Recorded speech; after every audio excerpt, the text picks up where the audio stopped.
My name is Philip Bakalikwira.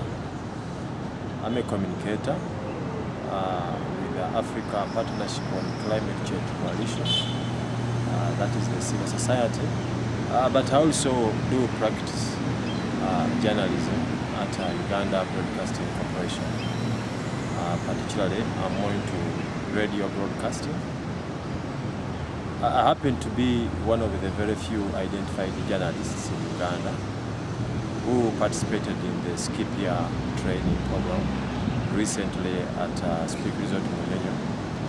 And when we are looking at climate information, strengthening climate information and partnerships in East Africa, I think it's something which is handy. It has been timely because time and again we've been communicating, but there has been a lot of science being communicated. Research has shown, it has been evidenced that the art of communication, particularly when we talk about climate communication, it has been more of the science. And there has always been a gap between the science which has been brought up and the end users. Here we ask ourselves, who are the end users? The end users is everybody.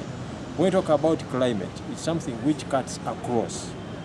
So this particular training by Skipia, as we are looking at the forecasts, it was quite timely, and we as stakeholders, particularly those who are in communication, we think this kind of training is very important.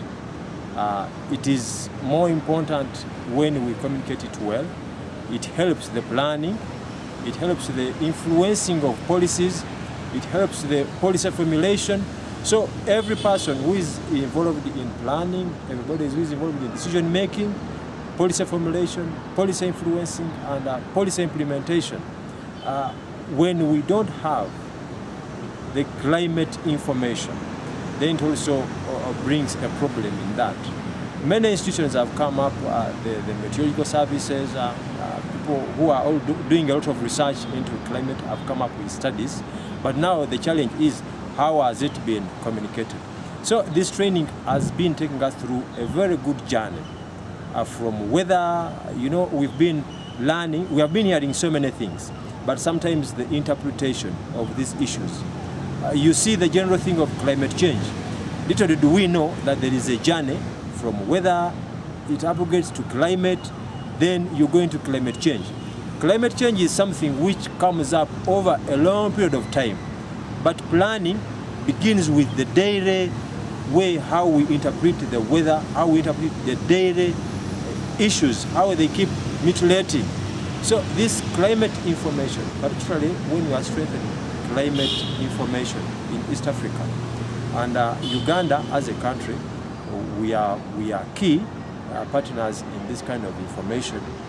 Right now, as media persons, as communicators from ministries, departments, and agencies, and we think we are key players in trying to understand the climate science.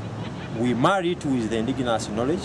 We try to synchronize it and make it more understandable to the end users. Here, the end user, I think, for the Ugandan case, and Africa, for example, is that person who takes 87% of the population, that one who is doing more of the production and productivity. I mean a farmer. A farmer is contributing so, and he needs more of the climate information. So these predictions, when the science has gone through that process and they come up with a weather forecast, it's now upon us, the communicators, to communicate it in the languages they best understand.